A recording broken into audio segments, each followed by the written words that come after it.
અનિરુદ્ધસિંહ જાડેજાને લઈને સૌથી મોટા અને મહત્વપૂર્ણ સમાચાર સામે આવી રહ્યા છે। અમિતકોટ કેસમાં અનિરુદ્ધસિંહના 2 દિવસના રિમાન્ડ રિમાન્ડ પર હતા। જો કે રિમાન્ડ હવે પૂર્ણ થતાની સાથે જ રિમાન્ડ પૂર્ણ થતા બંનેને કોર્ટે જેલ હવાલે કર્યા છે। જો કે અનિરુદ્ધસિંહ જાડેજાને જૂનાગઢ જેલ હવાલે કર્યા છે।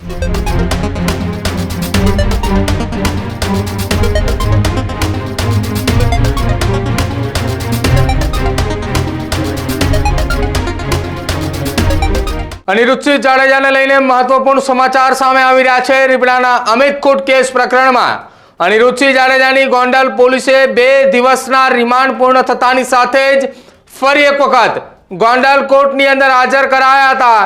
ગોંડલ કોર્ટમાં હાજર કરાતાની સાથે જ અનિરુદ્ધસિંહ જાડેજાને જૂનાગઢ જેલ હવાલે ફરી એક વખત કરાયા છે।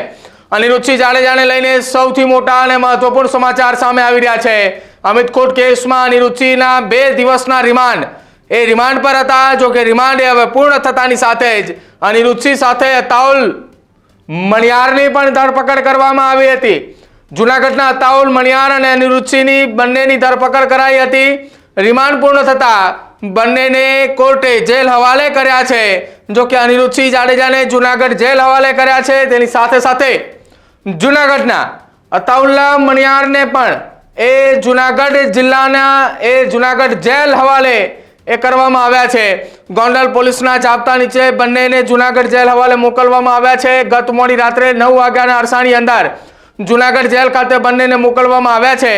આ સમાચાર ગુજરાતની રાજનીતિ સાથે પણ જોડાયેલા છે, કેમ કે અનિરુદ્ધસિંહ જાડેજાની વર્ષ 1988 ની અંદર થયેલી પોપટલાખા સોરઠિયા હત્યા કેસની અંદર તેમની ધરપકડ કરવામાં આવી હતી અને એ ધરપકડ બાદ તેમને આ કેસની અંદર સરેન્ડર કરવા માટે ગુજરાત હાઈકોર્ટ દ્વારા જે આદેશ આપવામાં આવ્યો હતો, એ આદેશના ભાગરૂપે હાઈ વોલ્ટેજ ડ્રામા વચ્ચે અનિરુદ્ધસિંહ જાડેજા કે જેમણે ગોંડલ કોર્ટ ખાતે સરેન્ડર કર્યું હતું, કોર્ટમાં સરેન્ડર થતાની સાથે જ ત્રીજા એડિશનલ સેશન્સ જજ જે છે તેમની સમક્ષ તેઓ હાજર થયા હતા।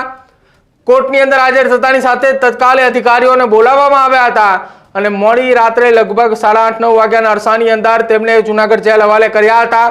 ત્યારબાદ ફરી એક વખત ગોંડલ તાલુકા પોલીસની ટીમ ત્યાં પહોંચી અરેસ્ટ વોરંટના આધારે અમિતકોટ કેસની અંદર ફરી એક વખત અનિરુદ્ધસિંહ જાડેજાની ધરપકડ કરવામાં આવી હતી। ધરપકડ કરીને તેમને ગોંડલ તાલુકા પોલીસ સ્ટેશન લાવવામાં આવ્યા હતા। 2 દિવસ દરમિયાનના તેમના રિમાન્ડ મંજૂર થયા હતા। જો કે અમિતકોટ કેસની અંદર છેલ્લા 5 મહિના કરતાં પણ વધારે સમયથી અનિરુદ્ધસિંહ જાડેજા કે જેઓ ફરાર છે, હવે તેમને ફરી એક વખત જેલ હવાલે કર્યા છે। વર્ષ 1988 ની અંદર થયેલી પોપટલાખા સોરઠિયા હત્યા કેસની અંદર જે સજા માફી થઈ હતી, એ સજા માફીને પડકારતી અરજી પોપટલાખા સોરઠિયાના પુત્ર હરેશ સોરઠિયા દ્વારા કરવામાં આવી હતી અને એ અરજી થતાની સાથે જ ગુજરાત હાઈકોર્ટે મહત્વપૂર્ણ ચુકાદો આપ્યો।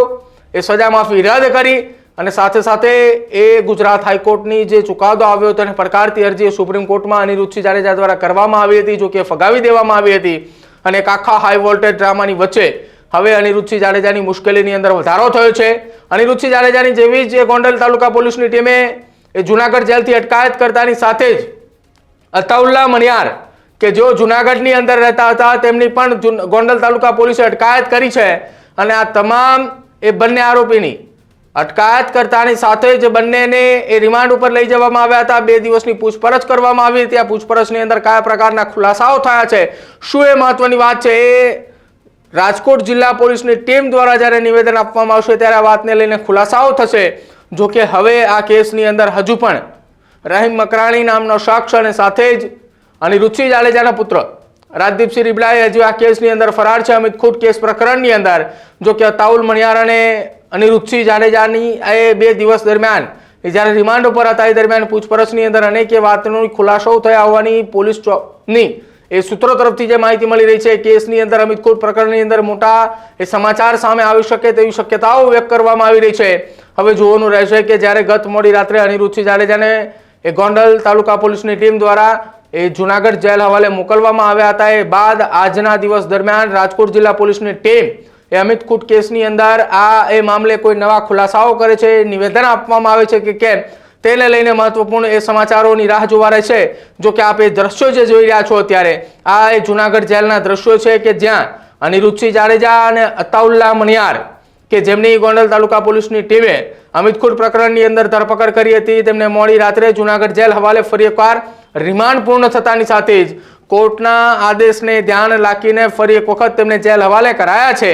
હવે આવનારા સમયની અંદર આ કેસમાં અન્ય કોઈ આરોપીની ધરપકડ થતાની સાથે જ શું ફરી એક વખત એ ધરપકડ એ અરેસ્ટ વોરંટના આધારે કરવામાં આવે છે કે કેમ તેના ઉપર સૌ કોઈની નજર રહેશે, કેમ કે અમિતખુટ પ્રકરણની અંદર એ સ્પેશિયલ પીપીની પણ નિમણૂક કરવામાં આવી છે। ડે ટુ ડે જ્યારે તેની સુનાવણી કરવામાં આવશે, સુનાવણીનો રિપોર્ટ પણ પરિવારને સોંપવામાં આવશે। અમિતખુટ કેસની અંદર સ્પેશિયલ પીપીની નિમણૂક માટેનો જે પત્ર લખવામાં આવ્યો હતો તે સરકારે ગ્રાહ્ય રાખ્યો છે। સ્પેશિયલ પીપીની નિમણૂક થતાની સાથે જ આ કેસની અંદર હવે એક બાદ એક નવા સમાચારો સામે આવશે। અનિરુદ્ધસિંહ જાડેજા અને તેમના દીકરા રાજદીપસિંહ જાડેજા કે જેઓ છેલ્લા 5 મહિના કરતાં પણ વધારે સમયથી ફરાર હતા, જો કે પોપટલાખા સોરઠિયા કેસની અંદર હાઈકોર્ટે તેમના સજા માફી રદ કરતાની સાથે જ અનિરુદ્ધસિંહ જાડેજા તો એ હાજર થયા છે, પરંતુ રાજદીપસિંહ જાડેજા હાલ ક્યાં છે, કઈ જગ્યાએ છે તેની પોલીસે તપાસ કરી રહી છે।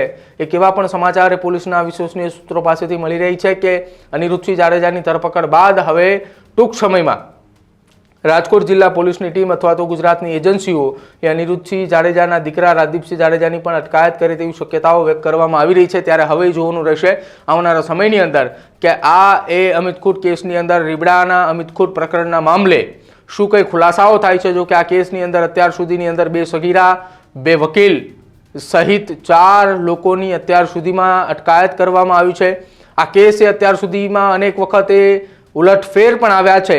સગીરાના નિવેદનો બદલાવાથી લઈને આ કેસની અંદર નવા આરોપીઓના નામ ખોલવાથી સુધી આ કેસમાં અનેક એવી અટકળો, અનેક એવી ગતિવિધિઓ પણ થઈ છે।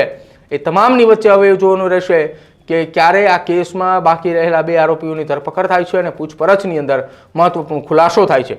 બીજી તરફ અમિતખુટ પ્રકરણની અંદર એફએસએલનો રિપોર્ટની એ કાર્યવાહી ક્યારે સામે આવે છે, રિપોર્ટ એ ક્યારે એ ફૂલફિલ કરીને કોર્ટની અંદર સબમિટ કરવામાં આવે છે અને એ રિપોર્ટ શું કઈ હકીકત એની અંદર આવે છે એ જ્યારે રાજકોટ જિલ્લા પોલીસની ટીમ એ માહિતી આપશે ત્યારે આ કેસમાં દૂધનું દૂધ અને પાણીનું પાણી થશે।